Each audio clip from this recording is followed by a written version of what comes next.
All right, everybody, welcome to a brand new show here. It is I, your host, James Chen, here on Unchensored.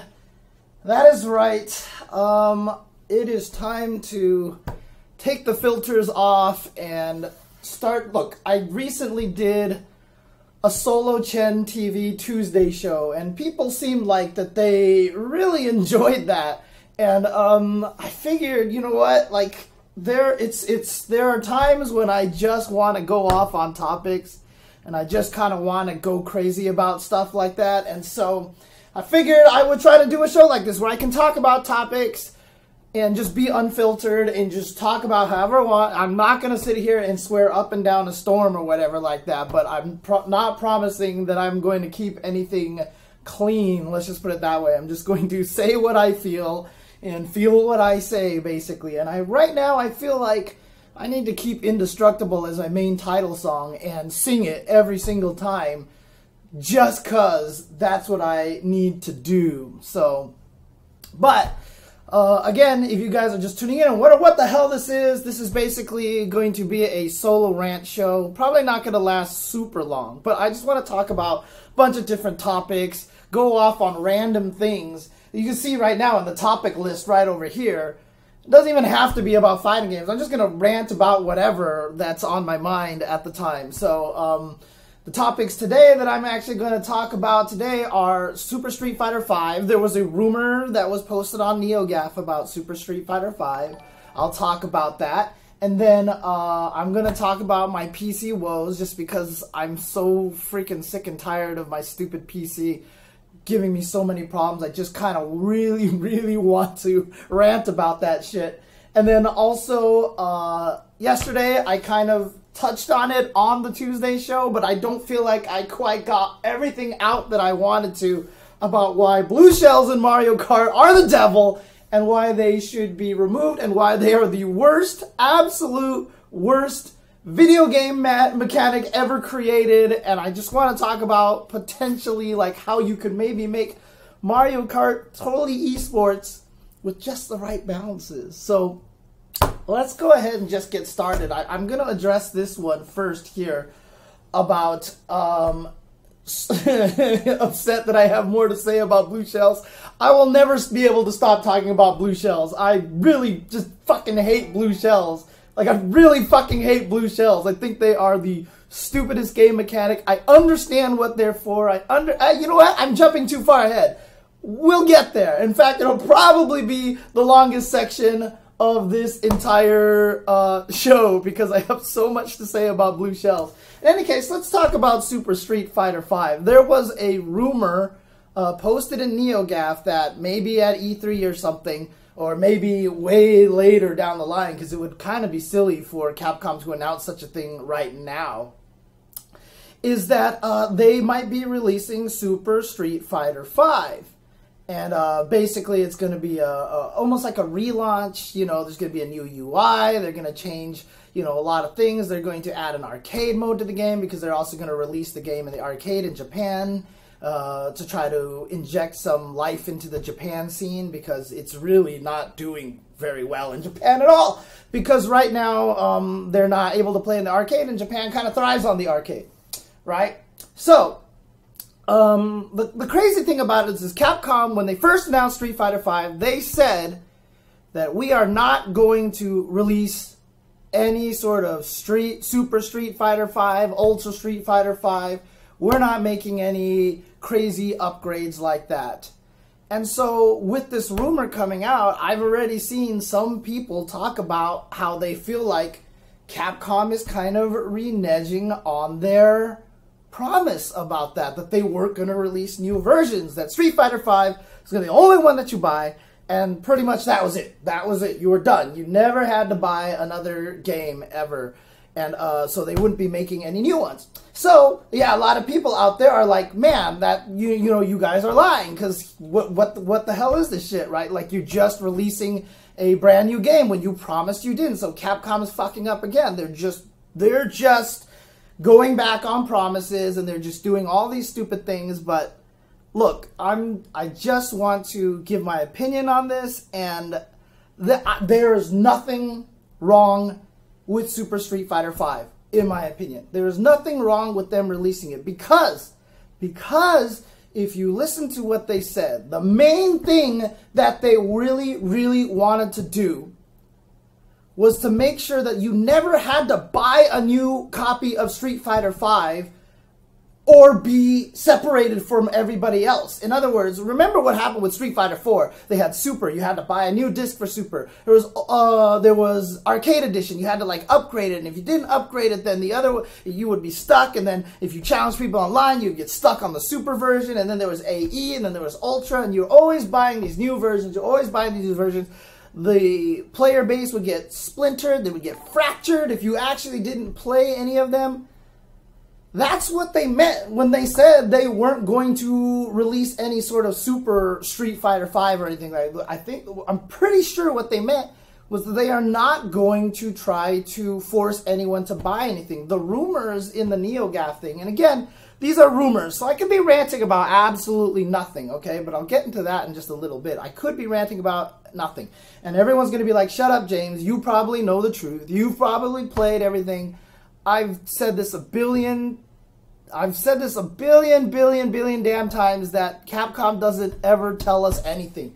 They never fucking tell us anything, even though we want to know more information. But Capcom tells David and I pretty much absolutely nothing, right? So this is all just kind of a rumor at this point in time. But so, you know, some people in the chat are like, oh, okay, well, so basically you're ranting about nothing. No, not quite. Not quite. Because I have a point about this. However, before I get to that point, is that there is nothing wrong with this, right? So if Capcom is going to release a new version, they're just calling it Super Street Fighter V. It's still going to be a free download, and if it is basically Season 3, there's basically no difference between calling it Season 3 or Super Street Fighter V, right? I mean, if it's a free download, then who cares, right? Like, who cares what the hell they call it? It could be called Season 3. It could be called Street Fighter V, the Warriors of Clipping. They could call it, like,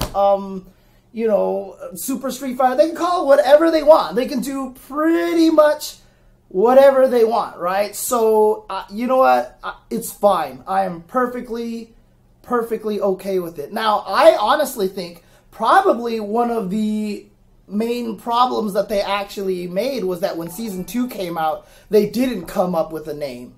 Like, I feel like when Season 2 was released, they probably should have added a subtitle to it. Should have been called, like, should have come in, like, Street Fighter V, the Evil Strikes Back, or the Evil Seeks Revenge, or something. Because if you look at it so far, all three characters who have been released are all bad guys. Akuma, Colleen, Ed, they're all bad guys. So they could have just had like something like Evil Rises, Street Fighter V, Evil Rises, or Street Fighter V, Shadaloo versus Illuminati, or something. Like, they should have just added a subtitle just to keep people aware that something is changing, that something keeps updating, right? So, and if the rumors, the leaks about the three new characters are even remotely true, like Abigail is a bad guy, right? I mean, maybe you can make guys Master Zeku turn evil or something, and he's evil now. And who the hell knows what's going on with Manat? Like, is anybody in the chat, what did Manat even do? Or Mana, or whatever the hell her name was, Gypsy Girl, in Ed's story mode? Like, was she a good guy? Was she a bad guy? I have no freaking idea what the hell that character is all about. But, you know, beside the point, in Season 2, they probably should have added a subtitle or something like that. So, they probably should have done that so that when they announce, if they announce Super Street Fighter V, it wouldn't seem so weird. And here's the main point that I really want to talk about, because if this rumor does turn out to be false, if this rumor does turn out, she's Rose's assistant, so she's probably a good guy. Okay, fair enough, fair enough. So Evil Rises or Evil Strikes Back or whatever probably wouldn't be a good title, but whatever. Look, the whole thing about this is that if this rumor turns out to be false, I will be so sad. I will be so upset, because I feel like This is absolutely what Capcom needs to do. I feel like this is the perfect move. And, you know, this kind of goes against with what I said in previous streams. If you guys... I think I talked about this during one of my Guilty Gear streams, actually. I basically talked about how when it comes to video games, gamers... So someone gave me this relationship advice, okay? I'm going to talk about this really kind of random segue here, right? I'm going to talk about this weird tangent here about what someone told me about relationships. And if you guys heard this, then you know what? Sorry, you're going to hear it again because some of these people have not heard this, okay? So here's the thing, right? So what people have told me about relationships is that for men in relationships, usually, like if a girl does something nice for men, they actually kind of like score it on points, right? So if a girl does something nice for a guy, it's like, that was really cool, that's 1 point. That was really cool, that's 5 points or whatever like that.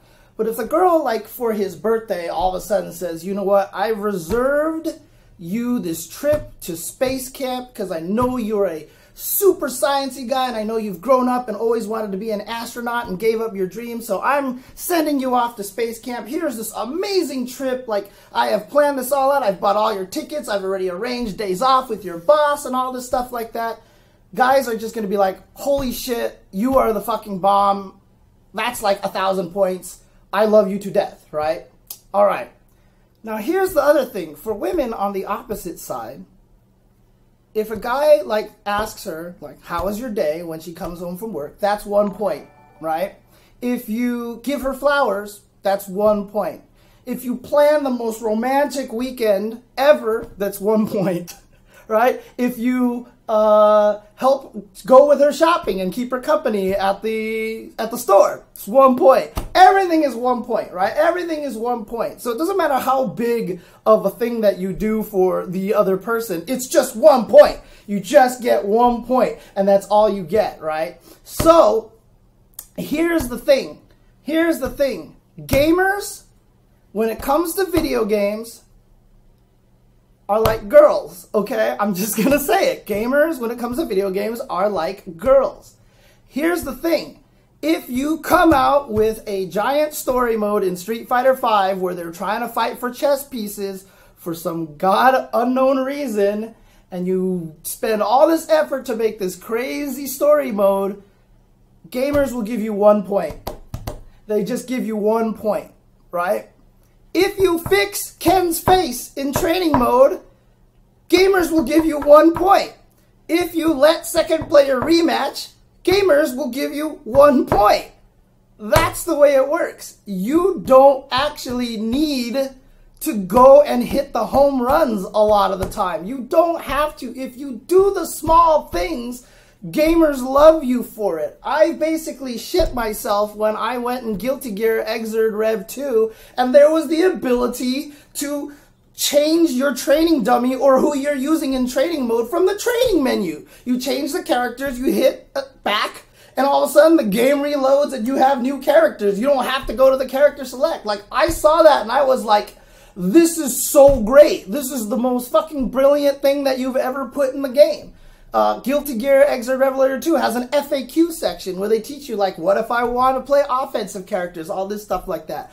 I've never read it, and I think it's the greatest fucking thing ever. I think it's amazing, right? I haven't even looked at it. I've never even read it. So, look, the whole thing is that with gamers, every little small thing is super appreciated. So this kind of goes in counter to my whole concept here that I am super happy that they're making this rebranding because this is another attempt at a home run, right? And I don't think that's the right course of action. I don't think that's the right course of action, but here's the caveat. I don't think that's the right course of action for all of us who already play the game. This is the big deal. This is the big difference right here. Because Street Fighter V has a double struggle right now, okay? Street Fighter V has a splintered struggle right now. It's struggling to get new people to play the game, and it's struggling to also keep the people who are playing it happy. there's a lot of people out there who are upset with the game. We saw that Core A Gaming video recently, where every interview with every top player seemed like they were super salty about, super salty. Sorry about the sexism. I don't mean it. I didn't mean it as like sexism, but you know what? It's an interesting analogy, and I liked it. It's like a good way to drive home the point. But here the thing is, right? So you need to make the players who are already playing the game happy, and you need to bring in new people, right? So here's the thing. The people who are already playing the game need these little small things fixed. Like if they see Birdie's chain stop clipping, if the button select thing didn't unset a button when you actually hit the same button, people would be much happier. If you didn't have the thumbs up all the time, people would be much happier, right? These little things. If you give us just give us the freaking Alex Retro costume, please. Just give us the Alex Retro costume, because, and the Ibuki Retro costume. People have been wanting that shit forever now. Like, I don't know why we haven't gotten that stuff yet. So, these little things like that, I feel like are, I feel like that's an important thing for people who already enjoy the game, who are already playing the game, right? And there's going to be mechanic changes and everything like that. Now, here's the problem, right? Street Fighter V really honestly did have the potential to just be the biggest thing for fighting games. And right now, it still is. It is the biggest thing for fighting games right now. And regardless of what people like about the game or dislike about the game or whatever, it is still the most important game in the FGC. And I know a lot of people hate hearing that. I know a lot of people are like, whatever, if Street Fighter dies, who cares? Like, it can go, and, more power to all these other games, like, screw Street Fighter V and all these things like that. But the whole thing about it is, though, is Street Fighter V is still so important to the fighting game stratosphere, environment, what's the word I'm looking for? Whatever. It's so important to our entire scene, because Street Fighter V still has the ability. Yeah, I mean, like, I don't even play Alex, and having that costume would be great, because it makes me, give me a costume where Cammy has some fucking pants on or something like that, right? Like, give me a decent Cammy costume. Give me a decent Laura costume where she's actually wearing the Matsuda family gi or something like that. Just give me some good costumes or something. But here's the thing, right? Like, I don't even remember what the hell I was talking about. But, okay, here's the thing. Street Fighter V is the most important game in the FGC. And the reason why, because the other most important game in the FGC is Smash Brothers. And as soon as I say that, there's going to be all these people getting fucking mad in the chat that I'm even bringing up Smash Brothers and how important it is to the FGC. But sorry, it is pretty much either the first or second most important game in the FGC, right? And so here, yeah, exactly, here we go. I'm triggering the chat right now. It's what's going on. But the reason why these games are very important to the FGC is because of brand recognizability. It's really crazy that if you go up to someone and like, I've had, like, there's almost not been anybody, under the age of like 60, that I've met. Like, I'll talk to random Uber drivers, I'll talk to random, people just wherever, and like whenever I get to a conversation, or like the person who cut my hair, and they're like, what is it that you do? And I sit here and talk about the FGC. I'm like, I'm a commentator for fighting games. Have you ever heard of Street Fighter? And almost everybody says, oh yeah, I know Street Fighter. Oh yeah, I've heard of Street Fighter. Almost everybody has heard of Street Fighter because of how such a big cultural phenomenon that game was when it came out. If you go to anybody on the street and ask them who Ryu is, this dude right here, or who Chun-Li is over there, you would actually be surprised at how many people actually know who those characters are. But if you actually go to somebody and go, hey, do you know who Heihachi is? Do you know who Soul Bad Guy is? Like, people are just gonna look at you like, I don't know what the fuck you're talking about. Like, are you just like you're basically speaking another language to them.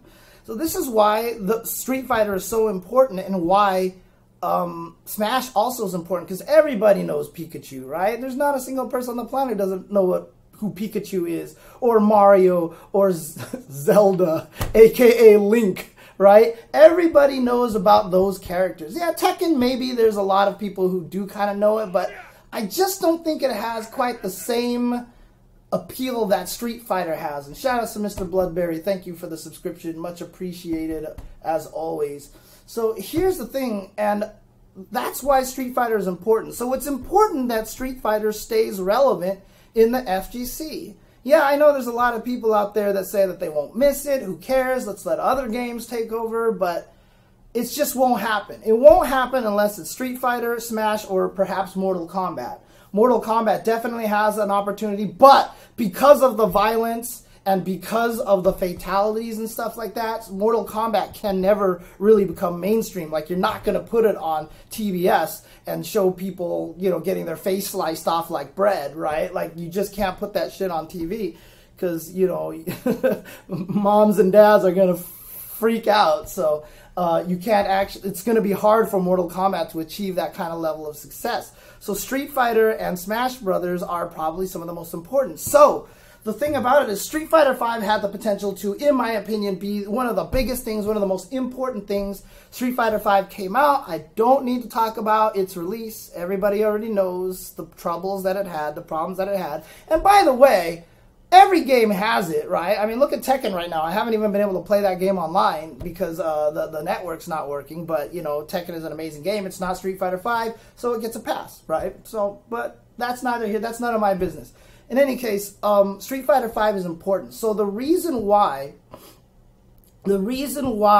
that the rebranding, the Super Street Fighter V is so important is that people need to understand that the game is remade, that the game is improved. Because as long as you don't call it anything else besides Street Fighter V, people will always think it's the same thing that it was when it was released and had all those terrible reviews and all the people getting mad at it. You have to rebrand it. You have to rebrand it. So if the rumors about Super Street Fighter V are false, I would be very sad. I will be very, very, very sad because I've been saying that this is exactly what they need. Look at the Nintendo Wii and the Wii U, right? I brought this example up on the Tuesday show yesterday, but I think it's a great example here. When the Nintendo Wii came out, it was this crazy phenomenon. Everyone bought it. It was really cool. You could bowl, you could golf, you could play baseball and all this shit, right? It was super fun. It was great. The Wii was a fantastic system when it first came out, and everyone bought it. When the Wii U came out, it used the same controller. You could use the same Wiimotes. You could play all the same old games. You just pop them in there and all this other stuff like that. And nobody knew what the hell it was. Like, what the fuck is the Wii U, right? Is this an upgrade? Do I just buy this thing and it works with my existing Wii? Or what is the Wii U? Like, nobody knew what the hell this console was. Like, and so nobody bought it. It failed. It died because they did a poor branding job with it. They didn't brand it well enough as a brand new console, right? And therein lies the problem. Because of the lack of branding to a new thing, the Wii U performed badly because no one was really sure what it was, right? And I love the Wii U. Yeah, exactly. Like, I actually really loved the Wii U. I thought the Wii U was a fantastic system. It probably was one of my favorite consoles of the last generation, to be honest with you. There's a lot of really fucking good games on that thing, dude. That thing was amazing, right? But if Street Fighter V doesn't do that, if Street Fighter V stays as Street Fighter V the whole entire time, people are going to expect that they're going to go in and it's going to be this incomplete game. That, you know, that what everyone read in the reviews were. If you come out with Season 3, and it's Season 3, it's just Season 3, but you just named it Super Street Fighter V, for the people who aren't following it, they'll be like, oh shit, it's a new version of it, they've upgraded it, and there's a whole rebranding there. It's very important in my opinion, and I really, really think that this needs to happen. If it doesn't happen in Season 3, I really hope Capcom considers it for Season 4. I'm just scared that it might be kind of late at that point. But if they do announce that they are going to do a Super Street Fighter V, I think that is the right choice to make. And again, For those people who are worried about it, if you just tuned in and you are worried that last time, you know, I already addressed this, that Capcom is going back on their promises, that they were not going to release any Super Street Fighter 5s or Ultra Street Fighter 5s or any of that stuff, that they wanted to stick with one version. Understand that they are doing exactly that, right? They are doing exactly that. So, and speaking of bad branding, let's talk about the Xbox One, by the way. What a stupid console name, dude. What a fucking stupid console name. Why would you go from the Xbox to the Xbox 360 to the Xbox One? Like, talk about a shitty marketing. Like, yeah, okay, the Xbox One has its problems, doesn't have a lot of exclusives and all these other things, but I actually think a lot of its problems really come down from the shitty name that they gave that console, because that is the stupidest fucking name that you could have ever given a console. Like, that's worse than the Wii U, like, by 10 miles, right? The Xbox One after the 360, everyone was expecting the 720. Everyone knows how sequels work, so that's why the PlayStation works, right? Every time you see Spider-Man 2, you're like, oh, okay, here's a fucking new movie. Guardians of the Galaxy Volume 2, here's a fucking new movie. PlayStation 4, here's a brand new console. Xbox One. What the hell is that? I mean, seriously, what the fuck is the Xbox One? Like, stupidest console name they could have possibly ever come up with. Anyway, back to Street Fighter V. I really, really honestly feel like they need to rebrand it. And I think if people see that it's called Super Street Fighter V, obviously you can't call it Street Fighter 6 because it's still the same engine and everything like that. But Street Fighter does have a history of going with these, you know, subtitles or having Super and Ultra added to them. So the casual people who are who still have an ear to the grindstone about Street Fighter V, they'll see, oh, here's Super Street Fighter V, and what that will cause happen is that sites will now review the game again, right? You'll have sites like Kotaku or IGN or Polygon. Does IGN even still exist? They still exist, right? In any case, these sites will re-review the game. They'll be like, Super Street Fighter V. They'll talk about it. It'll be in the news again. It won't be like, here's Season 2 patch. Right? It'll literally be like, Super Street Fighter V announced, and here's all this stuff, and all these other cool things. They added all these features in arcade mode now. Like, they'll review it, and all the people who will casually be aware of that, they'll hear it, and they'll be like, oh shit, like, they've updated the game. Let's take a look at it now, right? So they will actually be interested in buying it. So I feel like this rebranding is super important. It's something that I've definitely talked to people about, and how much and what I think that they need to do. Because people have asked me before, and I mean, seriously, serious question. They're like, what can Capcom do to fix Street Fighter V, to grow it, to try to give it that glory that it could have potentially had? And honestly, I think the rebranding is a super important part of that, and I think that that is the right choice. And just calling it Season 3 would be such a mistake.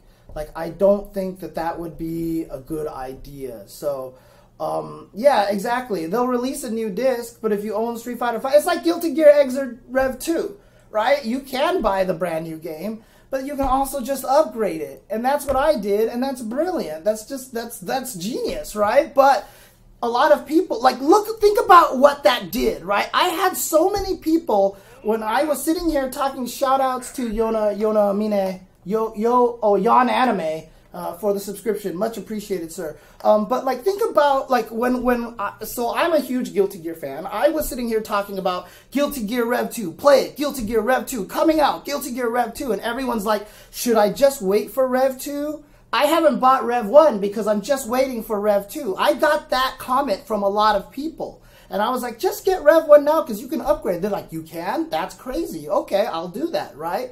But the thing about it is, to them, Rev 2 was a brand new thing.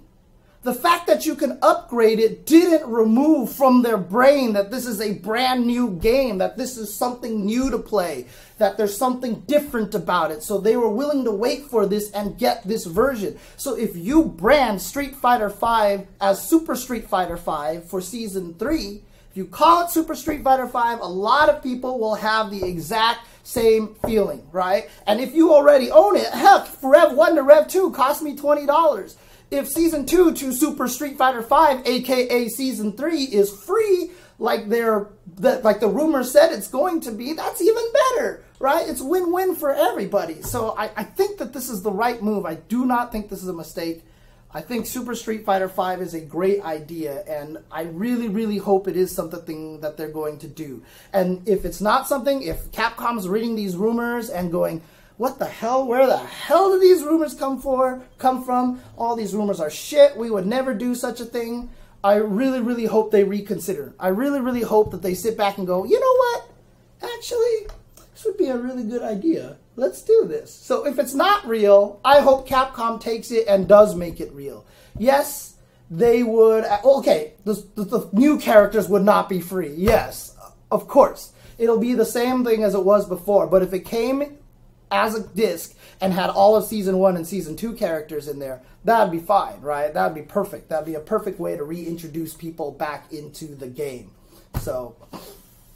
But in any case, like I said, I feel like this is, if this is not a real thing, if this is indeed a rumor, Capcom needs to look at this and go, you know what, I don't want this to be a rumor. I want this to be true. This needs to be true. Like, they need to make this a reality, in my opinion. And I think that would do a lot, and I think that would help Capcom a bunch, to be honest. So...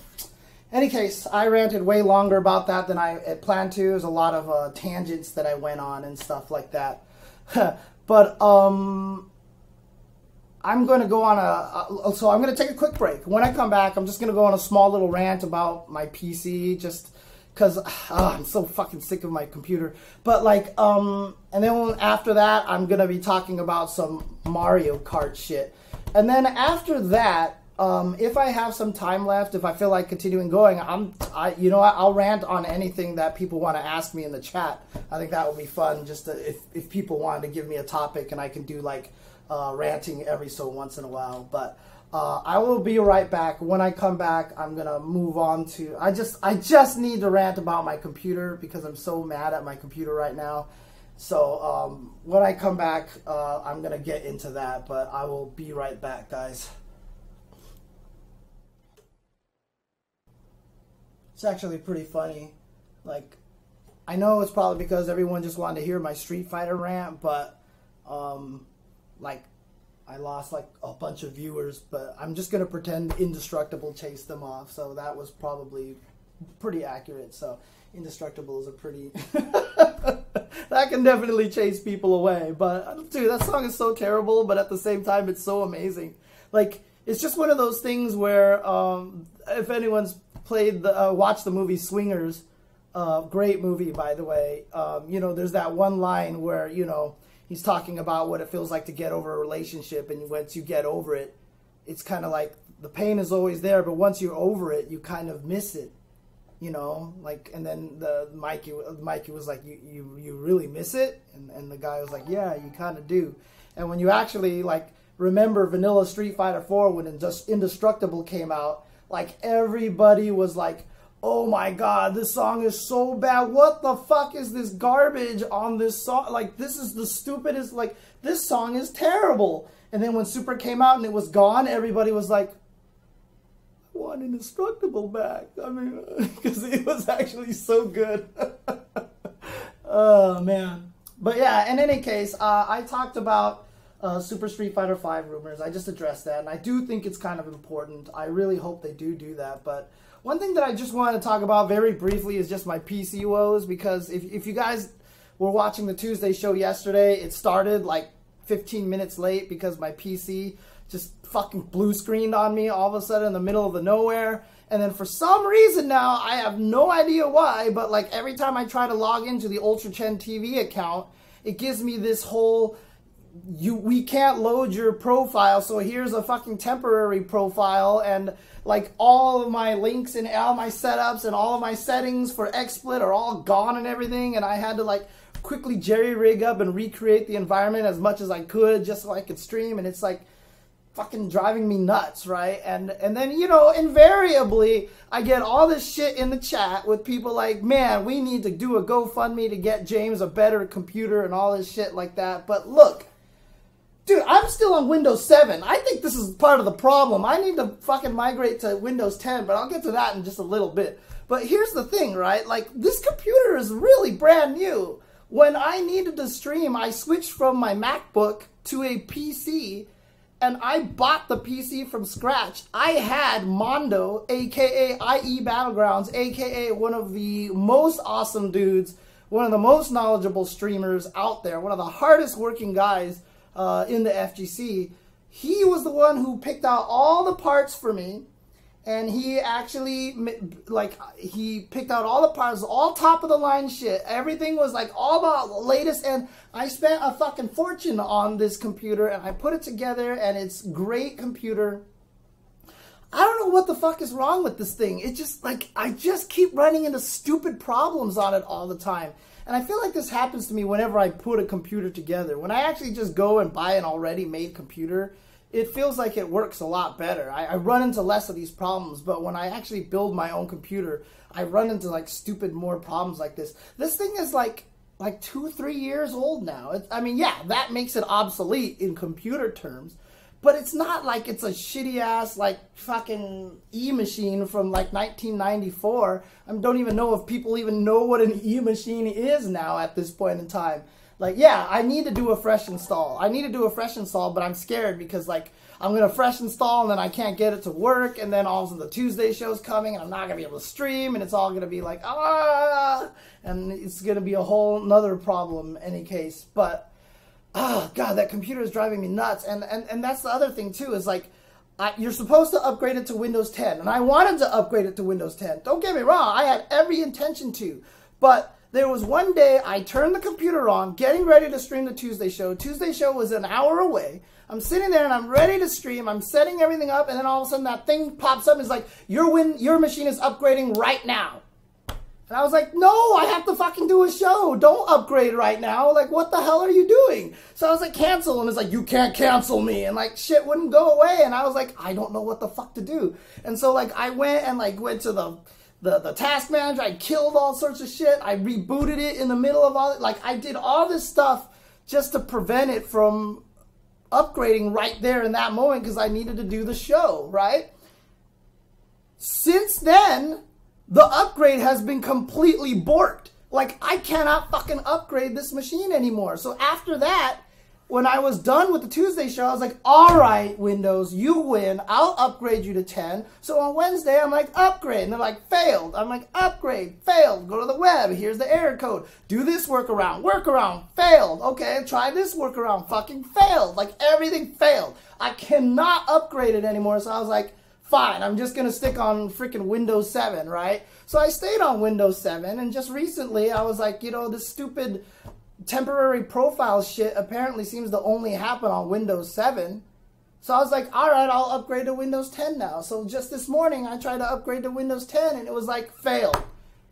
Like, I even found a way to upgrade it for free still. I was like, okay, I'm going to try upgrading it for free, right? I mean, like, Google is an amazing place. You can find all sorts of shit, right? So I tried that, and it just didn't work. So now I just need to buy a new fucking Windows 10 and reinstall it from scratch. And, oh God, and I'm just going to have to do that, like, on a Wednesday and hope I can get it all working before the Tuesday show because I just, like, oh God. I'm an OCD kind of guy. I'm really, really OCD. And so I have my machine set up exactly how I need it to, and clean reinstall is just going to be a pain in the ass because I'm not very... I know a lot of people out there are smart. They do like clean reinstalls like once a year, so they're really good at it. I don't because I'm OCD, so I'm really shitty at reinstalls, and so like it's always just like a terrifying process to me, and I don't want to do that. So I don't know what the hell. I don't know what to do about this stupid computer.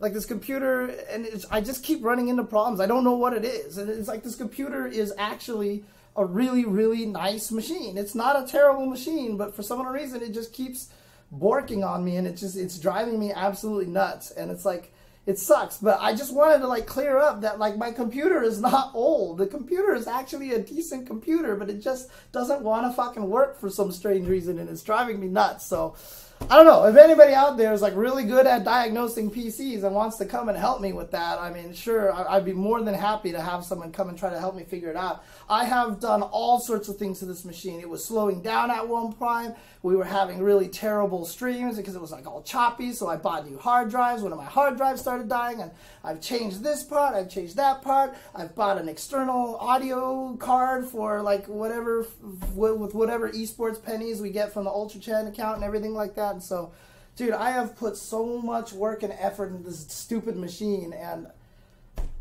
all I'm going to say about this whole thing is PC Master Race my ass, okay? Because, like, honestly, with the shit that I'm running into with my PC, I do not ever want to see a tournament run on PC, okay? I'm just going to say it, console boys for life, okay? Sorry, I know I'm triggering the chat right now, but, like, fucking consoles for life, dude. I'm sorry. It's just, I can carry my PS4 upstairs, I can carry it downstairs, and it's just like everything works fine. Trust me, I have asked for plenty of tech help. I have asked for help from so many people, and shit just doesn't want to work, but the console works. I remember when they were playing Yatagarasu and Street Fighter V on the PC at Wednesday Night Fights, and it was like, plug in your joystick, doesn't work, make sure you quit the app, start the app over again, do all this, oh shit, that didn't work, reboot the machine, do all this stuff, and I was just like, how is this even convenient at all? How is this even good? Like, I don't even understand. I don't understand. I don't understand. And so I'm just going to be a console boy for the rest of my life, okay?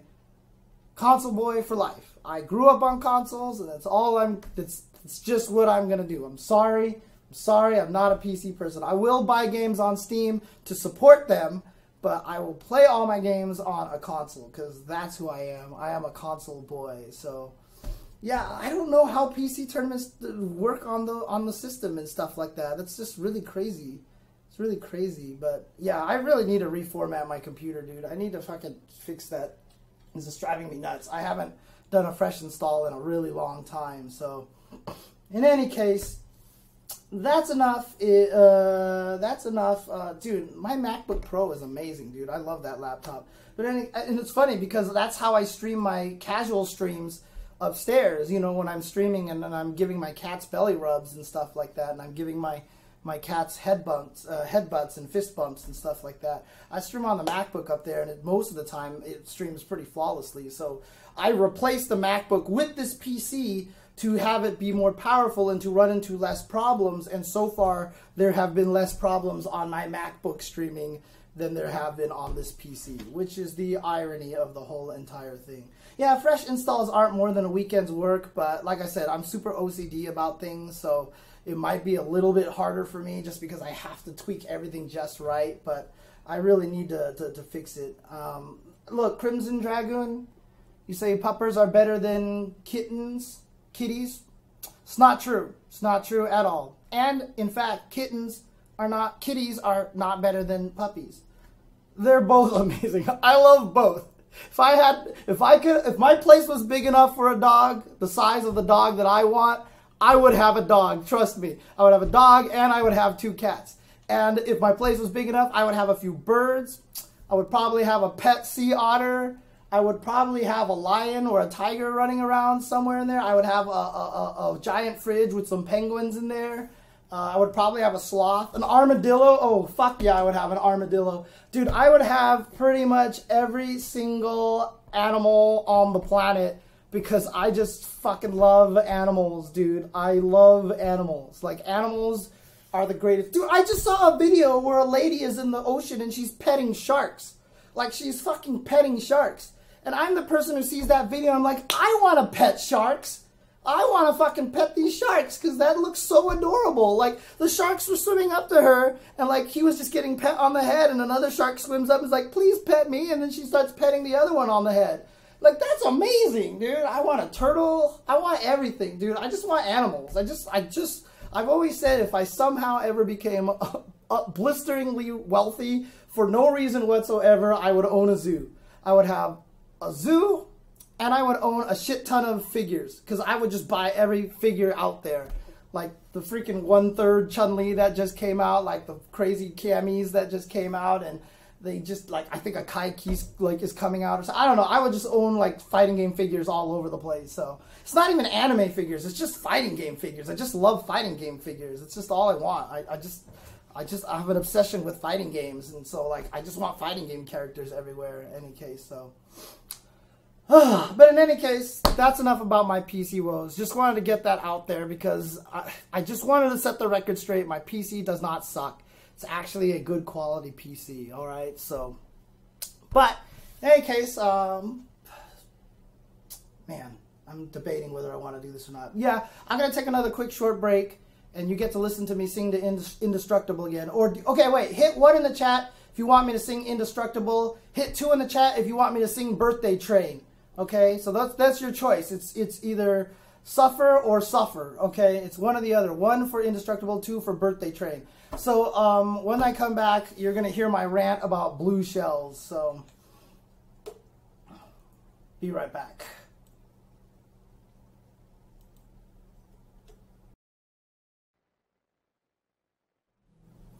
All right, welcome back. Let's go on to the last topic here. And again, if you guys didn't actually just tuned in and are wondering what the hell's going on, this is UNCHENSORED, where basically it's just a show where I'm just gonna rant about shit that like I just want to talk about.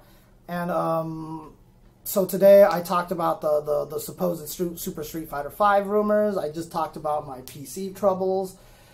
And now what I really want to talk about right now is blue shells in Mario Kart, because I talked about that a little bit yesterday, and I just really want to talk about why blue shells are pretty much the devil and why they are the worst video game mechanic ever. Because the main reason why this came up yesterday, and again, this is the inaugural Unchensored episode, and again, obviously, basically it's me unfiltered, so I'm just basically talking how I normally talk. When I'm around other people. People who know me in person know I swear all the time. I just try not to swear when I'm on streams and stuff like that. But, you know, every once in a while you got to talk about things that you can't filter yourself. You kind of just have to go crazy about stuff like this. So, I just want to talk about blue shells in Mario Kart. The reason why this came up is because Nintendo seems to be going pretty hardcore into the esports realm all of a sudden, right? So they just announced Pokken DX is coming out on the Switch. Like when you watch the first Switch trailer, everything that they showed about Splatoon was very esportsy. And for ARMS, it really seems like they're trying to promote that as something potentially to be played at fighting game events. I know one of the guys working on it is JC Dotface, and I know that he is a big fighting game fan. He's always been a fan of Smash Brothers and the like, and he's always helped support that scene and everything. So, it seems like they're going really esports, and then people like brought up Mario Kart, and there are some Mario Kart tournaments, but you know what? You can't play Mario Kart in a tournament. I mean, if you play Mario Kart at a big tournament, you get people like me getting top 8, which obviously shows that there is no skill involved in getting top 8 in Mario Kart. No, I'm just kidding. It was the DS version. The DS version took a lot of skill because the snaking shit was like amazing. That shit was so much fun. Right, so here's the thing, right? Mario Kart, oh God. The other reason why I bring it up is because I was playing Mario Kart while I was in France for Red Bull Kumite. I was just playing it in the hotel. And I was just trying to kill some time while Ultra Street Fighter 2 was downloading. And I was just trying to get 3 stars, 60 points on the 150cc. And that shit is infuriating. Oh my God, like... It's so fucking painful to try to like play that because you're just getting hit by blue shells all over the place, and it was just like such a pain in the ass. So look, blue shells are the devil. Blue shells are the stupidest video game mechanic ever created. I know why they put it in there, because it's supposed to be a party game, and they don't want one person who's so much better than everybody else pulling too far ahead, so you get blue shells and you beat up on who's in first place. But it's just such a flawed mechanic. It's like literally the worst implementation idea ever of any sort of comeback mechanic or any sort of like item. Because honestly, there's nothing fun about a blue shell. There's nothing fun about a blue shell. Literally, there's nothing fun about a blue shell. I don't care who you are. I don't care if you suck at Mario Kart and you say, I love blue shells because I like making people salty. But guess what? If you're getting blue shells, you're in last place, okay? You're in last place, and you fired a blue shell, that blue shell didn't do jack shit to help you, okay? You fucking hit the guy in first place, but you're still all the way back there in last place. That shell didn't help you at all. So that is like the weakest consolation that you could possibly have, that blue shells are fun because I like making people salty, because it didn't do shit for you. It did nothing. That is why the blue shell is the stupidest mechanic ever, because it literally does nothing for you. When I'm in last place and I get a blue shell, I'm mad because I would rather get a star, I would rather get a bullet bill, I would rather get a piranha plant, I would rather get triple mushrooms. All that shit helps me catch up. But a blue shell doesn't do jack shit for me, right? So blue shells are stupid. Blue shells are pretty much the worst mechanic ever in a video game. And not only that, but it punishes you for playing well. Like, I know the game is supposed to be a party game, and I know they want to make it fun, and I know they're trying to reduce the amount of, like, how much skill can dominate the game, but man, like, it's not even just like the blue shell hits you, and then you're like, oh, fuck the blue shell. Like, the blue shell hits you, and you are stuck there forever, and it's just so salt-inducing, right? Like, how many people actually who are good at Mario Kart enjoy blue shells? You couldn't name me a single person who thinks that getting hit by blue shells is fun. Like, is there anybody in the chat that even remotely thinks getting hit by a blue shell is funny or entertaining? The only time I've ever thought the blue shell was funny was we were playing teams at work. It was 4v4 and we were racing and I was in first place. And, no, the opponent was, like, the guy on the other team was in first place and I was second place. And I was trying to catch up to him. And one of his teammates had a blue shell.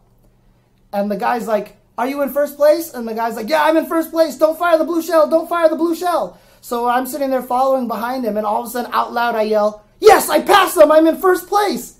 And the guy who had the blue shell, God, I wish he had launched it. But he almost launched it. And he was like, oh, no, wait. No, okay, nice try, James. But that was actually probably the funniest blue shell moment ever, right? So that would have been amazing if that worked. I'm so mad that it didn't work, but I was so close to making that work.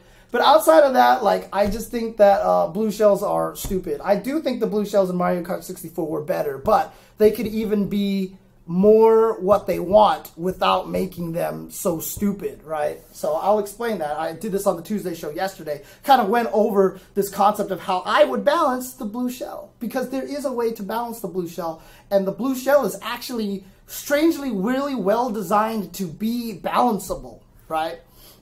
Now in Mario Kart on the DS, you could avoid blue shells.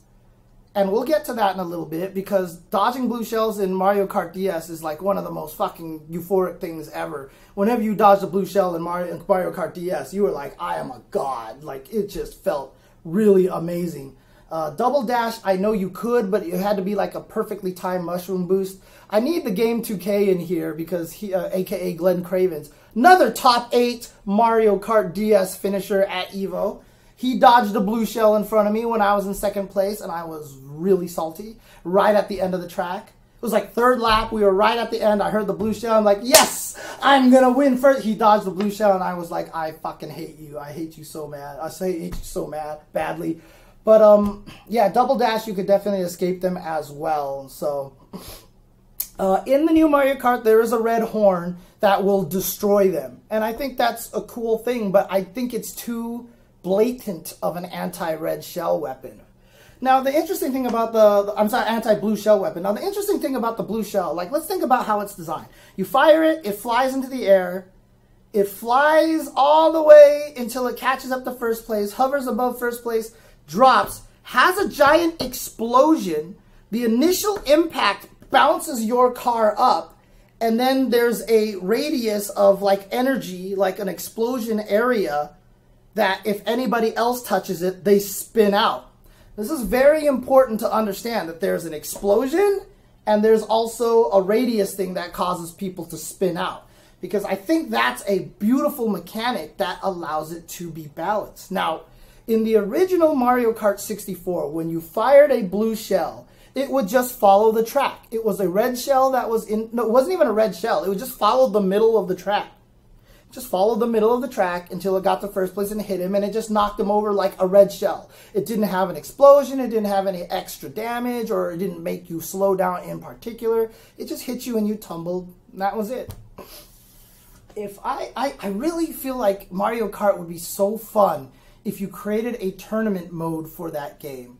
If you made a tournament mode for that game where all of a sudden the rules for everything got tweaked. There just needs to be for glory and for fun, basically. That's just basically what I'm asking for in this game. So, yeah, when blue shells drop, you can mushroom. Can you do that in Mario Kart 8? Can you boost out of them? Okay, so you can escape them with mushrooms then. Okay. But that's cool. That's cool and all. But you know what? They never give you mushrooms in first place. When you're in first place, they don't give you mushrooms because mushrooms are really, really good in first place because they give you a lot of shortcuts. So it was really hard to be in first place with a mushroom. And then the chances of people behind you getting ghosts and stealing your items, they fucking brought back ghosts specifically to piss you off, I think, for that reason. But that's fine. I think ghosts are funny anyway. I like the fact that ghosts shake things up. See, the whole point of trying to balance Mario Kart isn't to try to remove that partiness from it, remove that aspect from the game, because that really destroys the spirit of Mario Kart. Shout outs to Nana1475 for the subscription, for the continued subscription. Thank you very much. Much appreciated, sir. Yeah, you have to save your mushrooms. So, yeah, but again, the ghosts kind of ruin a lot of things. So, here's how I would balance the blue shell. And this is not just the blue shell.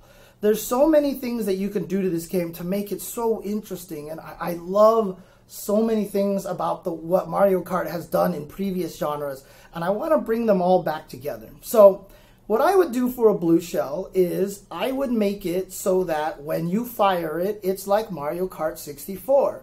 It goes along the center of the track and it just follows the track. Even if there's jumps or whatever, it just keeps going through the track and it just follows the track. And so if the guy in front of you, shout out to Lamar123, again, for your continued subscription as well. Muchas gracias. Shisha. It follows the track. So it has the potential to hit 7th place or 6th place if you're in 8th place. And of course, it's even worse than 8 because there's 12 people. So that just increased the chances of blue shells by like 3-fold, right? Because now like the last 3 places can all get it, and like the further back, like having 11 more people in the race just has that much more probability of someone getting a blue shell.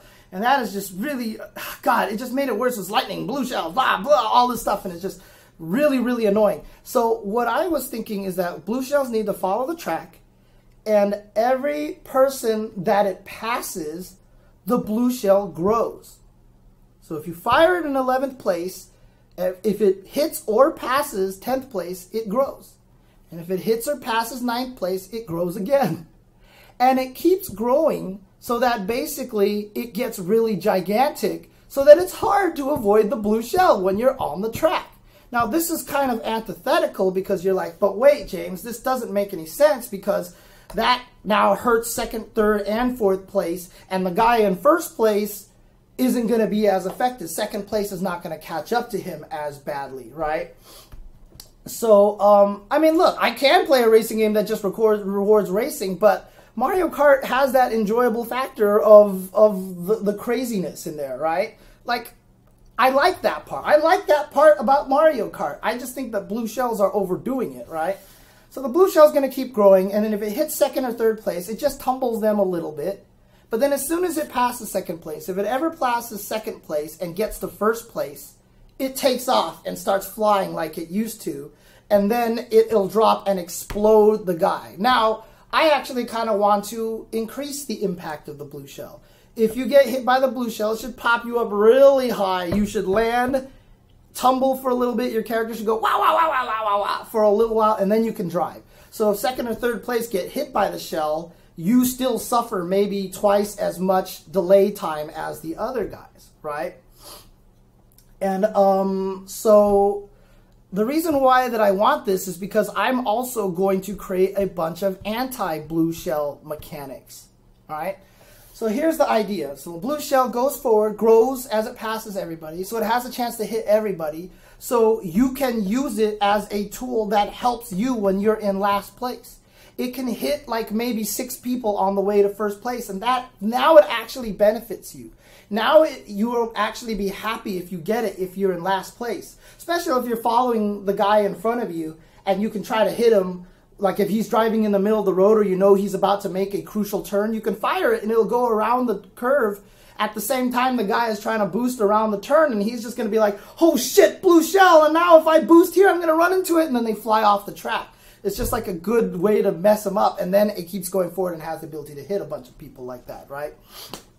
So here we go. So it goes up there, and then it blows up the guy, and it's really painful to get hit by a blue shell. So now you're like, James, that's kind of antithetical. You hate blue shells. Why would you make it worse when it hits you and bounces you higher? Because remember, there's the concept of the explosion and there's the concept of the area of effect, which just spins you out.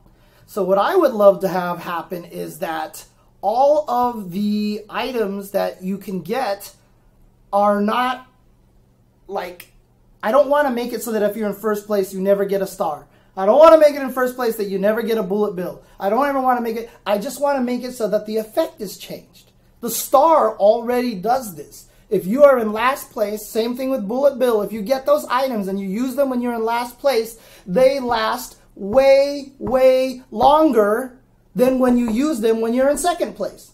If you're in second place, it'll be like dun dun dun dun dun dun dun dun dun dun dun, and then it stops. But when you're in last place, it goes on forever, right? So here's the thing. If you're in first place and you get a star, I would just make it go dun. That's it.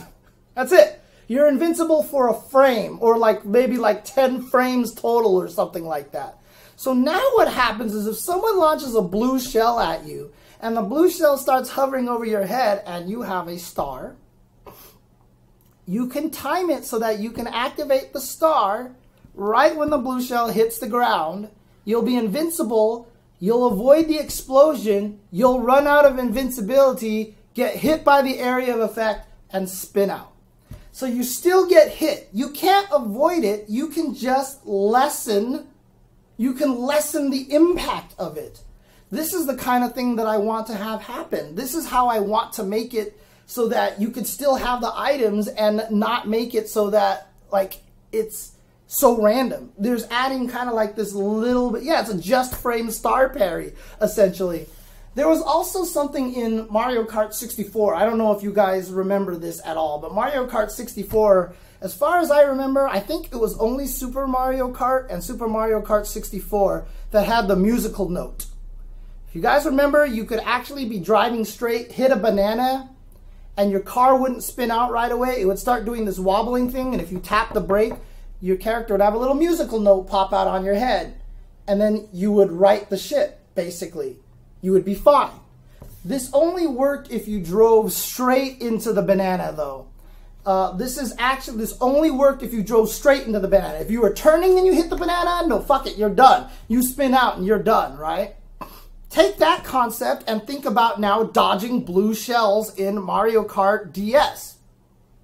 You could not dodge a blue shell on a straightaway. If you were driving and you happened to be on a straightaway in the track, you could try your best to try to snake yourself and dodge a blue shell on a straightaway really hard. But if you're on a turn, naturally, when the blue shell came at you, you could dodge it almost every single time.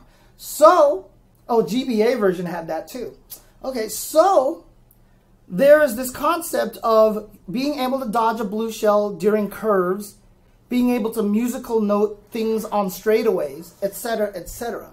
So what happens is that actually creates this interesting dynamic of you have to be in the right place at the right time to avoid these things sometimes, right? And I remember in the DS version, I would play and I knew I was about to head towards a straightaway place. I would actually start slowing down a little to let the blue shell catch up to me so that it would be at me when I was making my drift turn so I could dodge it.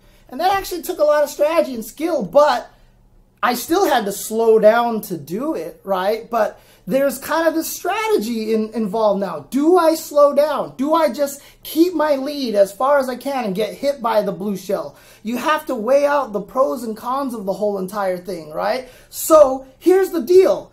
if you can design a lot of the items in such ways that you could only avoid them on straightaways, you could only avoid them on turns, you can only avoid them if you hit those little ramps. You know, when you hit those little ramps and you shake the controller or you touch the jump button, so your guy goes, wah, and like do the little stunt.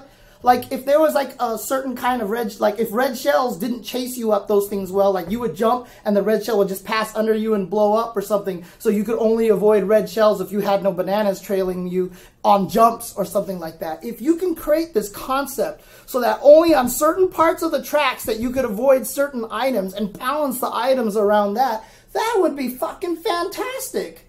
Like, that would be amazing. I think that was great.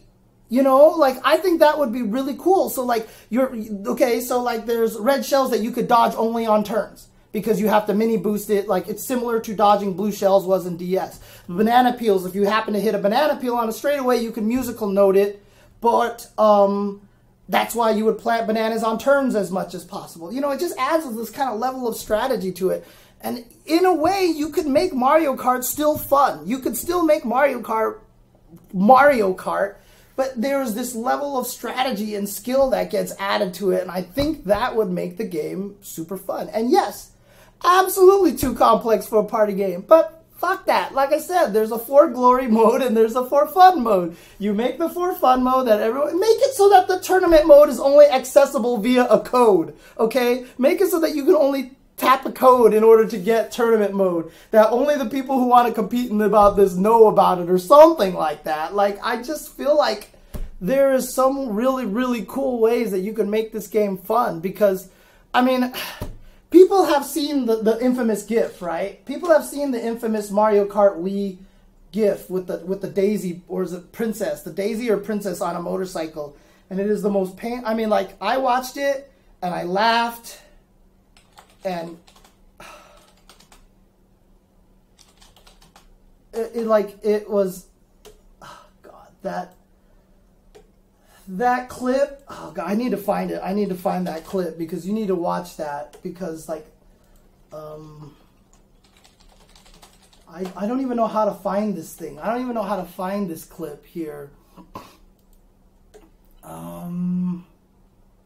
If anyone has it in the chat that can link it to me, let me see if I can find it on Imgur. I'll just see if I can find it on Imgur directly. I really like the blue shell on the ground not automatically hits first place. Yeah. God, can you not search Imgur? Is there no search on this thing? What the hell? Yeah, I mean, you would obviously the way that let me see. Did you find it, C-chan? Yes. Oh my God. Oh my God. Okay. Hang on a second. I need to. Oh no, that's not the whole thing. That's only part of it. That's only part of it. I need the whole thing of this one. I need the whole thing about this rant about the Cavaliers. That they basically have no chance. Let's see here. Oh yes, this is it right here. Oh my God. Okay. I watched this video and honestly, like, I laughed so hard when I watched it because I just understood the pain of it. And like, you just laugh because it hurts so goddamn much. Here, let me show you this clip here. Like, everybody who's played Mario Kart knows how painful this is, right? Everybody knows how painful this is.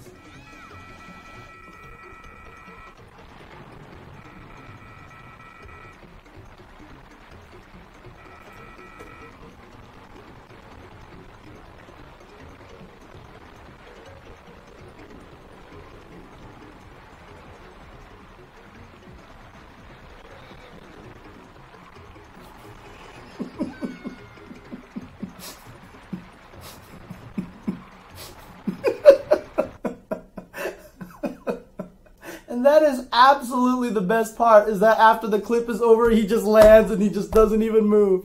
Like, seriously, like, the rage that this game has, given me in the past, and I know somebody in the chat knows this, because I know one specific person in the chat has seen this in person. the amount of rage that Mario Kart causes me is ridiculous. Like, it's just, God, yeah, I know the controller is definitely thrown across the room already. But, you know, like, I've had really crazy shit happen to me in Mario Kart before, and that's part of the joy, right? Like, when stuff like that happens, that's kind of part of the fun. I remember in Mario Kart 64, there was one part in the Wario Stadium where when there's this jump that you have to make. Like, there's a thing where you jump off and you cross, like, a track underneath you.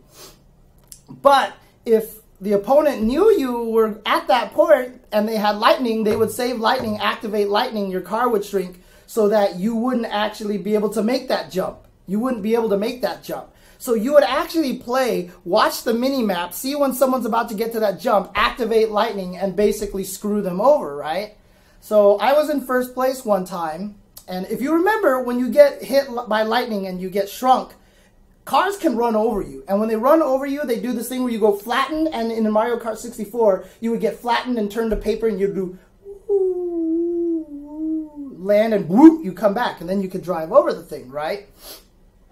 So I'm sitting there driving along, and I'm about to hit that ramp, and I saw, like, because we were playing 4 players on the same TV, I saw that my friend had the lightning. So I was like, I'm smarty man. I know you have this lightning, so fuck you. I'm not going to get baited by this shit. So I drove all the way up and immediately hit brake and lightning, brake, and I stopped right before the edge. And I was like, haha, fuck you, you're not making me fall down in the track, and I don't have to do that whole thing all over again.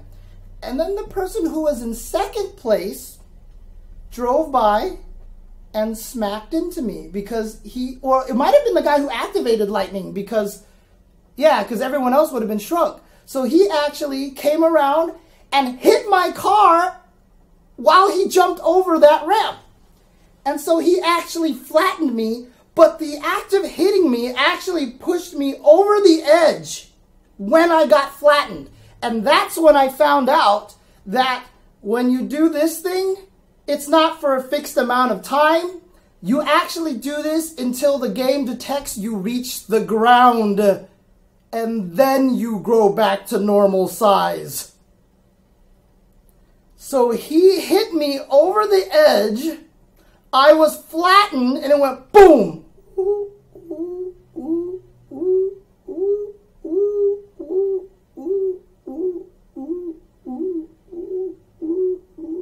And I was like, are you serious? Are you serious? Oh my God, are you serious? Holy shit, are you serious? Like, stuff like that happens, and like, yeah, it's rage-inducing, but that shit is hilarious. That shit is fucking hilarious, which is why I would still like to play a competitive Mario Kart, because that shit is still funny when it happens, and it just makes for great stories forever and ever, right? So I like that kind of thing, and I want to keep that in Mario Kart, but like, obviously the way it's designed right now is that there really is no way for it to be truly competitive because there's so much RNG in it. It's kind of like Hearthstone. But, you know, so like, I just feel like there's a way to kind of reduce that, but like not to the point where you can absolutely escape blue shells. I don't want to make blue shells like completely escapable. I don't want to make it so that you can actually avoid it completely. But I just feel like you could make the game so that it's a fun tournament game and not take away the essence of Mario Kart. I really, really, really feel like that there's a lot of cool things you can do. And, you know, I don't want to sit here and bore people with all of the other ideas that I had for items on how to do stuff like that. But, you know, I just hate blue shells. I hate blue shells the way they are because they're so stupid. They're so poorly designed. Like, shout outs to Peter0611 again for the continued subscription. Much appreciated. When's the Mario Kart stream? Soon. I will definitely be doing some 200cc Mario Kart because 200cc Mario Kart is awesome. It's fascinating because the tracks are designed for 150cc. All the turns are exactly the same, the proper like length and curve to work perfectly for 100cc. So when you take it to 200cc and you have to start braking during slide turns and stuff like that, it adds a whole new dynamic to the game, and I love it. I love it. I love it. I love it. So And I will also do Splatoon. Oh, I have to do Splatoon. I have to play ARMS. I gotta play some more Tekken. I gotta play some more Injustice. I gotta get back to Street Fighter. I need to keep playing Guilty Gear. I need to finish Zelda. I need to get the fuck back to Metal Gear Solid 5. I need to play The Last Guardian. I need to play Final Fantasy 15. I need to play Resident Evil 7. Let me tell you, right? I love Resident Evil, and I think people would probably have so much fun watching me play Resident Evil 7, right? I do want to play TGM, and I still need to learn how to play TGM from Boats and Joe's, like the actual TGM, not Puyo Puyo Tetris. But I gotta still play Puyo Puyo Tetris so I can learn how to play Puyo Puyo. There's just so many freaking games. I don't know what to do. I really don't know what to do about this. And it's weird because, like, I thought, you know, when I first lost my job, I was like, you know what? I'm going to become a streamer. At least I'll be able to catch up on my backlog. That shit is not happening at all. That is not fucking happening. Yeah, and I haven't even continued Dark Souls, but I gotta get Joe back out here, dude. That shit is mostly entertaining when I have Joe out here so he can just laugh at me and facepalm all day when I play that, dude. But I'll tell you right now, the hardest thing, honestly, is that Zelda is like a fucking 700-hour game. Holy crap, that thing is so... Yeah, I gotta get a YouTube editor. That actually would help a lot. That would actually help a lot. But, yeah, dude, oh, man. Would you guys like to watch me play Resident Evil 7? Would you guys? This is why I sent out that tweet. Again, it's not my genius idea. This is 100% Ultra David's genius idea. But he was saying, like, our generation, once we get old and we get put into old folks' homes, just give us all the old consoles and a library of all the games that we can catch up on our backlog. Like, we are going to be the generation that's going to enjoy old folks' homes. Can you imagine that? You're like 70 years old, and because we've been playing video games this whole entire time, our hand-eye coordination is still amazing and our brain is still strong because we're constantly thinking when we're playing video games.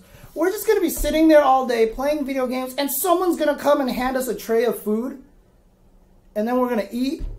And then they're going to be like, are you okay? Do you need some water? Do you need anything? And we'd be like, I'm good. And then you keep playing fucking Final Fantasy 19. Like, dude, like, how? And then you go to sleep, and someone tucks you into bed, and then you wake up, and someone makes your bed for you, and you just keep going playing it. Like, this sounds like the greatest thing ever, dude. Like, or you just go to an old folks' home with other FGC members, you put a Super Turbo cabinet in there, done. You will never need to tend to us. We will just be sitting there playing Super Turbo until our fingers fall off. Seriously, it would be the most amazing thing, dude. I can get the same lifestyle if I get institutionalized. Well, you know what? Namyoung? I mean, looking at this, hang on a second, looking at this, I don't think I'm that far off from getting institutionalized. I think I'm kind of almost there at this point in time. So, oh man. But yeah, exactly. So, oh man, I have so many games to play. Like, out of all those things, like, what would you guys want to watch me to play the most? I have Last Guardian. I have Shantae Half Hero Genie, which I actually... supported on their Indiegogo or Kickstarter, and I got the game and I never played it. I have Final Fantasy 15. I have Resident Evil 7. Which of those games, out of those 4 games, and Dark Souls, and Metal Gear Solid 5. So those are like 6 games that I need to keep going with. Which ones would you actually want to watch me play? Yeah, Last Guardian I could probably do in a weekend or 2. Shantae I can finish in 1 day. RE7 would be super fun just because I'm terrible with scary games. Dude, I bought Final Fantasy 15 with the 100% intention of playing it. I totally was going to play it. And I bought it, and I just never had any time to play it. Because then Zelda came out, and Zelda took over my life.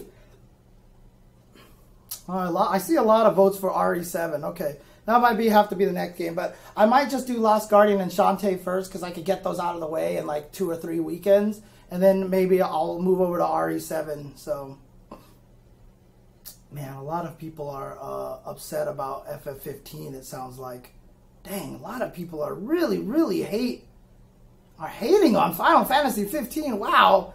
Okay. Maybe I'll play it myself then. Dang, I wish Final... You know what? Man, if they came out with Final Fantasy 15 on the Switch. If they came out with Final Fantasy 15 on the Switch and I didn't stream it, I'd be so happy because that shit would make plane rides fly by. Like, I would just be able to play all that stuff. So, oh God, how much inventory organization is there in RE7? Yes.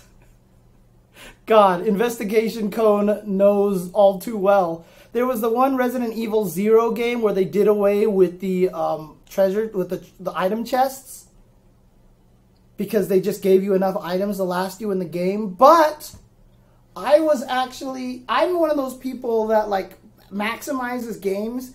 So like a person who worked on God of War. He worked on the game God of War. He was the combat designer of God of War. He was my roommate at one point in time. He was watching me play God of War. And I went up to a life treasure chest, one of those chests with the green health that you could open and get your health back, and I just walked past it because I had only lost a tiny bit of my health. And he was like, why didn't you use the health thing? And I was like, because I haven't lost that much health and I'll save it if I need it. And I kept going forward and I fought a bunch of people, got damaged. There was a green box there. I ran all the way back to the first green box and then I opened that one and I ran all the way forward. And my friend who worked on the game couldn't watch me play anymore. He had to walk away. He was like so mad. He was so mad about that.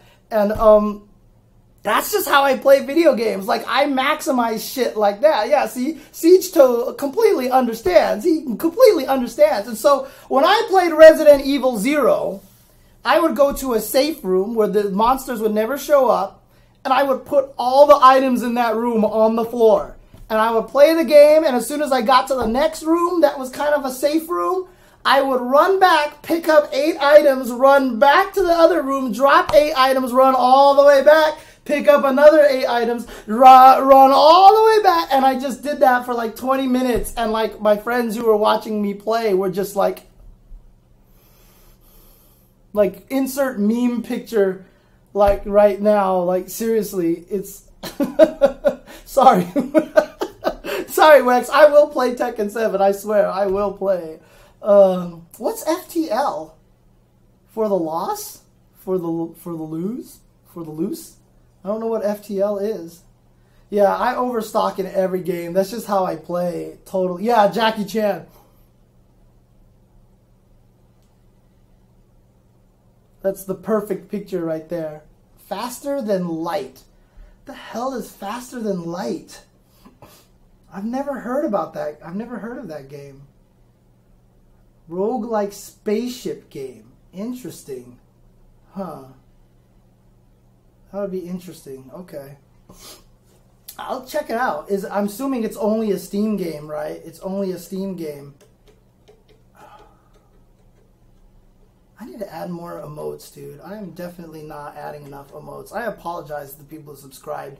I've promised new emotes. I promised new Jasmine and Nathan emotes, but it's been really hard because trying to make cat emotes, especially when your cat is black, into a 28 by 28 emote is really, really hard. I wish there was a way that I could actually test emotes in the chat. Actually, I probably could. I could just create the emote and ask people if they like the emote or not, and then I can get rid of it. Why am I... Yeah, dude, why haven't I done that yet? Because I'm a big, dummy, stupid head. That's why. Alright, I'm going to add that. I'm going to add a Jasmine emote real soon, and then that way you can see it and see if you guys like it. Hey, Spike2501, this is Unchensored here. I'm a lot... No, actually, I'm not even going to say it. I'm not even going to say it to have it clipped out of context, because it's never okay to be racist. This is never okay to be racist, so... See, like, how do those cats... Like, how did they make those cats so big? Like, how did they make them so detailed? Like, is there a way to force them to use the 56 by 56 cat face? Or is there not a way to do that? Yeah, see, Phantom EX Death is using that one, and that one is... See, all the ones that people are showing here are 56 by 56. They're, like, using a 56 by 56 mode. Like, if I can make it 56 by 56, I could totally do this very easily, but I don't know how that works. Is it because I have it zoomed in? Oh, that's probably why. If I zoom out, yeah, it might actually shrink it. Let me see. Oh, shout outs to Nam Young for the subscription. Welcome, you have become a general in the Chen Dynasty. I forgot to sing this for everyone else.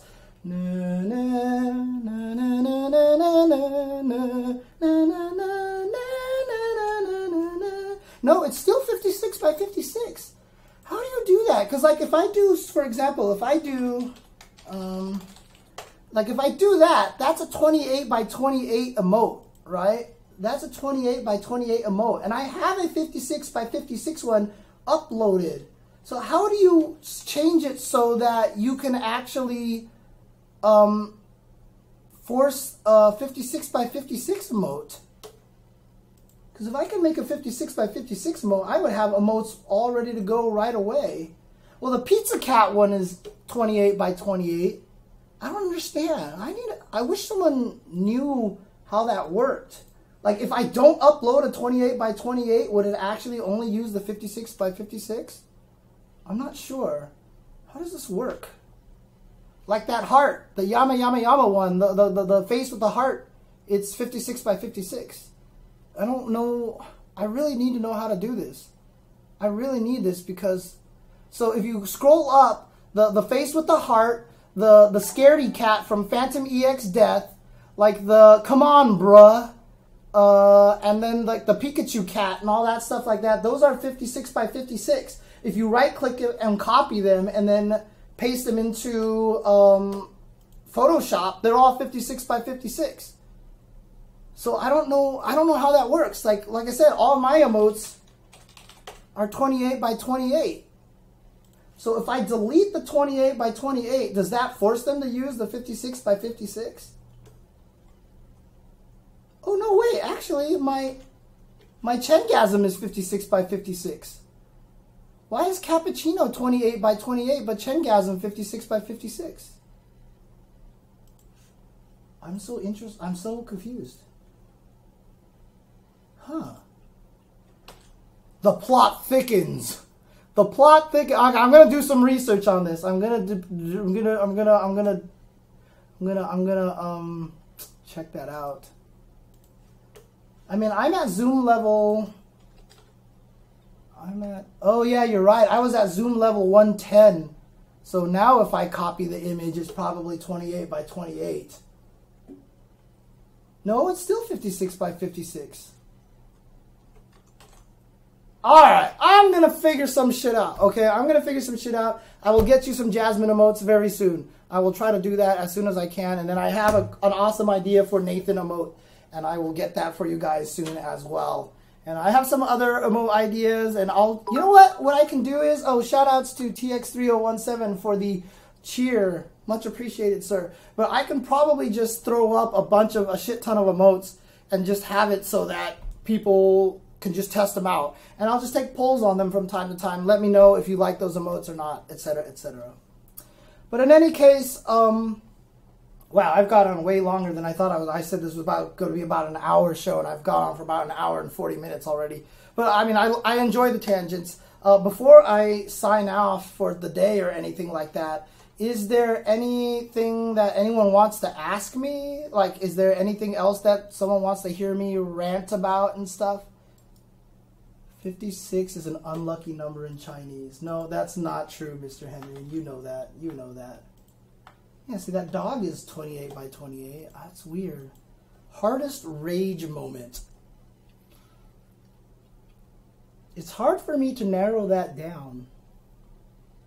I've definitely kicked a hole in my parents' house wall. I have teeth marks in my Super Nintendo controller. I slammed a chair down really hard and had to take a walk around the block once just to calm down. 6:45, yeah, if I'm free, I'll definitely stop by the tournament and actually, I'll stop by the Puyo Tetris tournament. I would love to commentate, actually. I think that would be fun, so. Oh yeah, Lean. I'm totally down. I'm totally down. Let's do that. Oh, TX3017. I didn't realize. Okay, your nickname. Okay, but now I know. Okay. Yeah, for sure. We need to do that. We need to do that, and we will try to do another group gathering with a bunch of people. Let's get a whole bunch of people and actually do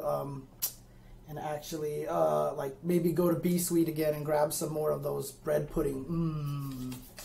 Yum yum yum yum yum. I'll play a visual novel if people have good ones. So, do I think the graphical clipping is acceptable in Street Fighter V? Not really. They got to step it up. Look, the game is not a terrible looking game. I actually think Street Fighter V looks really, really good.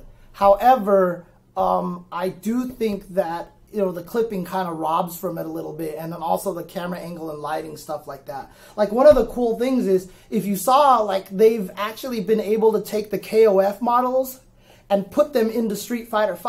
Now, this tells you how good Street Fighter V's graphics are, because when they take those KOF models, they rip them and put them directly into Street Fighter V, they actually look really good in Street Fighter V, because the lighting is that much better, and just, like, the way that, I don't know if, like, the processors or the animations are that much better, but, like, to be honest with you, the way that the characters look in Street Fighter V, they actually look really good.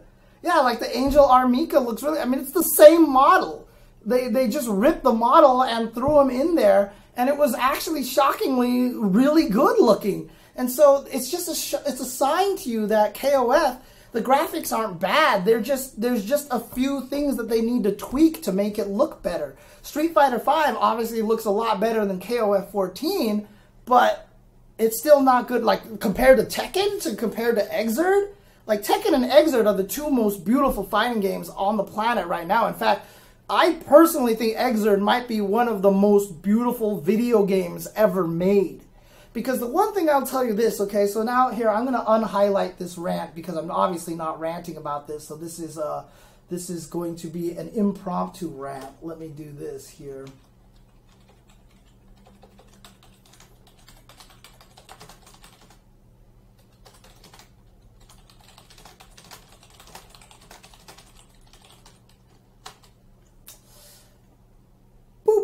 Impromptu rant. Realism in video games is overrated, okay? I actually really... PC Woes was just about how I hate my computer right now because it's driving me nuts. But realism in video games is overrated.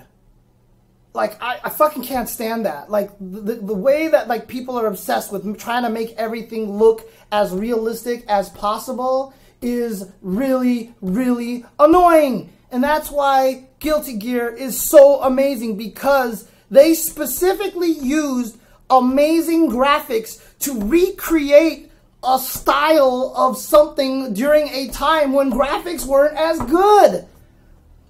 That's amazing! Like, I remember when Guilty Gear first came out, I was like, the animation's kind of choppy. Like, it's really kind of a choppy game. The sprites are really nicely resolution-wise, but, like, it's really choppy. And then Xrd came out and they replicated the choppiness. They're like, no, fuck this, like, interpolation shit. Like, we're just going to make it look like it used to look. In fact, the whole fact that Soul's jumping slash is a giant moon arc was to make it so that one frame can simulate movement, because drawing too many sprites was too much work. But then they have this 3D engine where they could easily make the sword actually slide in there, and they said, nah, we're going to just draw a giant sword arc, because that's how the original game looked, and that's genius. Like, that is what makes it so good. And that's why, like, that's why Arxis is the only company I would trust to make Darkstalkers. Because honestly, I feel like they would be the only ones that can do it. And they've even given away all their technology. They told everybody exactly how they do it. But that's why that game, Guilty Gear Xrd, might be one of the most beautiful video games I've ever seen. I did see the GDC panel. Yes, I did see the GDC panel. That is why I think Cuphead looks so fucking amazing. Like, that's why I'm so hype about Cuphead. Because, again, it's a game that's using modern graphics engine to create something super interesting. I am so fascinated by the art style of what video game graphics designers are capable of doing. When you spend the entire time trying to just make everything look real, I think that's just boring. Like, there are some games where it works well, and you should do it. There are definitely some games where you should do it, and it looks awesome and great, perfect. Like, it looks amazing, right? But not everybody has to do this. Like, go ahead and do crazy things. Like, what was the one game that was on the Wii that I really, really wanted to play because it looked amazing, but it turned out not to be fun? Mad World. I did not really like Mad World's gameplay.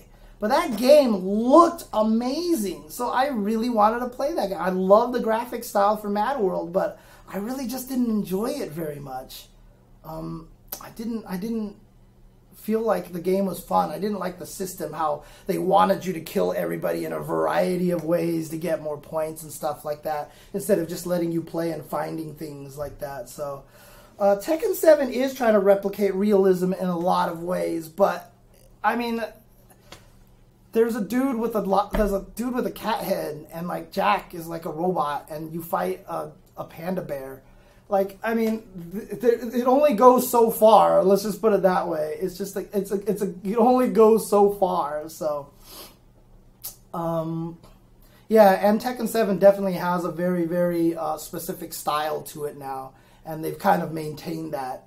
So if you look at, I mean, the fact that they still do a lot of the same moves that they did from Tekken 1 and 2, back when animation was probably a little bit more crude, but the fact that they keep replicating that is really cool. I like that. And so some people actually saw that graphic of Street Fighter V when they were trying to make it look realistic for a little bit. Like, at one point in time during its production phase, they tried to make it look realistic. So Bison was like a real human crouched, and Ryu looked like a real human. And a lot of people were like, man, that looks sick. I would have loved it that way. I saw that picture and I was like, that looks like ass. Like, I do not want to play that game at all. Like, I'm glad Street Fighter V looks the way it looks.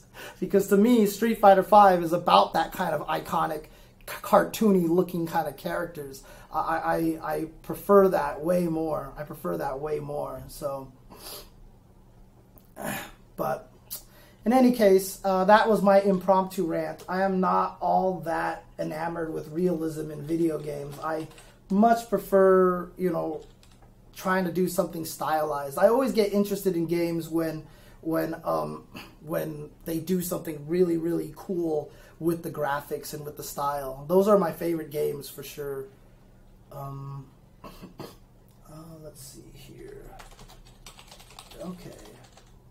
In any case, I've been streaming now for about 2 hours, so, hey guys, I don't know, honestly, like, this is an experimental show. Like I said, the reason why I did this is because during one of the Tuesday shows, literally no one could show up, so I did a Tuesday show myself. I went on a couple of rants, including about, like, Hungrybox, how that one guy wrote that really terrible blog post about how Hungrybox was a douchebag for playing lame and stuff like that. It was like stupid, and I just like went off on him, and people seem to enjoy that show. So I've been stewing about the idea of doing a show like this for a while now, and the name Unchensored just like worked way too well, so I had to call it that. So if you guys enjoyed this, by all means give me feedback on Twitter. Again, it's interesting because I'm not even playing games, I'm just sitting here talking. But I think it's probably it's just a great name. It's one letter away, right? You just add the H and it's beautiful. It's beautiful. I mean, look at this. Look at this. Look at this. Woo! I mean, come on. How great is this, dude? That's amazing. Oh, man. But that's probably going to be it for Unchensored for today. I'll probably call it a night. So if you guys enjoyed this, let me know on Twitter. Just at jchensor, tweet me. Let me know what you thought of the inaugural Unchensored episode. And I might try to do this more often on Wednesday afternoons, Pacific time at 3 p.m. I did start at 4:30 today because I was setting up all the graphics and everything like that. But I might try to keep doing this on Wednesday for like an hour, 2-hour show. I'll just rant on about a couple of topics. And then I'll probably spend the rest of the day editing Tuesday show and stuff like that. So, okay. But a lot of people seem to have enjoyed it. Hope everybody had a lot of fun here. Uncle Speed. That's what everyone. So you know how they call Vi like Tito or Uncle Vi? You have to call me Uncle Speed from now on. I am Uncle Speed. Yeah, there we go.